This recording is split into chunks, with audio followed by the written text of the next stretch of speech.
ராமநாதபுரத்தில் 60 மீனவ கிராமங்களில் உள்கட்டமைப்பு வசதியை மேம்படுத்தும் விதமாக சாலை வசதி, மீன்பிடி உலர்தளம் மற்றும் ஓய்விடம் உள்ளிட்டவற்றை அமைப்பதற்காக மத்திய மாநில அரசுகள் ஒன்றிணைந்து 127 கோடியே 71 லட்சம் ரூபாய் ஒதுக்கீடு செய்தது. இதன் ஒரு பகுதியாக உச்சிப்புளியை அடுத்த அலக்கத்தா வலசை பகுதியில் 60 லட்சம் ரூபாய் மதிப்பீட்டில் மீன்பிடி உலர்தளம் அமைப்பதற்கான கட்டுமான பணி வெள்ளிக்கிழமை தொடங்கியது.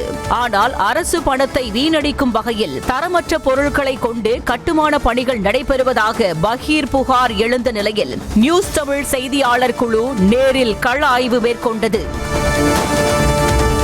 நியூஸ் தமிழ் செய்தியாளர் பூபேஷ் சம்பவ இடத்திற்கு சென்று பொதுமக்களிடம் விசாரித்த போதுதான் கட்டுமான பணிக்கு ஒப்பந்தம் பெற்ற தனம் இன்ஃப்ரா கன்ஸ்ட்ரக்ஷன்ஸ் செய்த பல கேடி வேலைகள் வெட்ட வெளிச்சத்திற்கு வந்தன.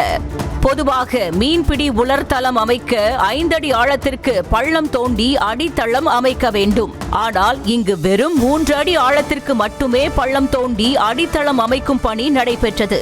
அது மட்டுமின்றி அடித்தளம் அமைப்பதற்கான சிமெண்ட் கலவையில் ஆற்று மணலுக்கு பதிலாக அங்கிருக்கும் கடல் மண் பயன்படுத்தப்பட்டதும் தெரிய வந்தது.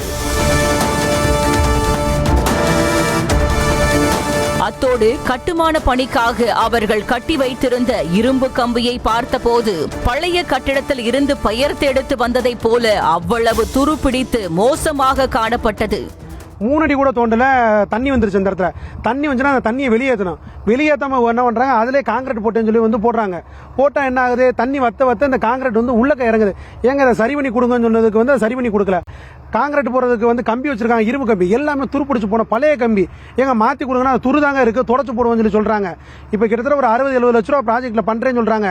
30-27 இடத்துல பண்றாங்களா ராமநாதபுரம் மாவட்டத்தில், எல்லாம் கடற்கரை பகுதியில் பண்றாங்க. அப்பாவி மக்களுக்காண்டி பண்ணி கொடுக்குறேன்னு சொல்றாங்க.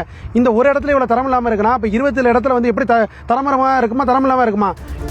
இப்படி தரமற்ற பொருட்களை பயன்படுத்தி கட்டுமான பணிகள் நடப்பது குறித்து ஒப்பந்த நிறுவனத்திடம் செய்தியாளர் பூபேஷ் அடுக்கடுக்காக கேள்விகளை எழுப்பினார். அதற்கு ஒப்பந்த நிறுவனம் தரப்பில் பதில் எதுவும் கூறாமல் மழுப்பி பூசியதால் ஆத்திரமடைந்த மக்கள் அவர்களுடன் வாக்குவாதத்தில் ஈடுபட்டனர். இது மீனவர்களோட உயிரோட விளையாடுறாங்க. இதுல முறைகேடு நடக்குது, தொடர்ச்சியா இதுல முறைகேடு நடக்குது. இதை மாவட்ட உடனே மீனவர் நன்மைக்காக உயிர் சேதத்தை தவிர்க்கணும்னா மறுபடியும் இதை ஆய்வு செஞ்சு முறையா இந்த கட்டுமானத்தை பண்ணணும். மீனவர்களுக்கு ஒரு நன்மை பயக்கணும். ஒரு முறையா பண்றதா பண்ணி கொடுங்க, இல்லாட்டி வேணாம். மக்களுக்கு தேவையே கிடையாது. நாங்க ஏதோ கடற்கரை ஓரத்திலேயோ இல்லாட்டி ரோட்டு ஓரத்திலேயோ போட்டு காய வச்சுட்டு போயிடுவோம். இந்த இடம் எங்களுக்கு தேவையே இல்லை தெரிவித்துக் கொள்கிறேன். பொதுமக்களின் கடும் எதிர்ப்பை அடுத்து தனது தவறை ஒப்புக்கொண்ட நிறுவனம் உடனடியாக தரமற்ற முறையில் போடப்பட்டிருந்த அடித்தளத்தை அகற்றினர். அத்தோடு மக்கள் முன்னிலையிலேயே மேலும் 2 அடி ஆழத்திற்கு பள்ளம் தோண்டி அடித்தளம் அமைக்கும் பணியை மேற்கொண்டனர்.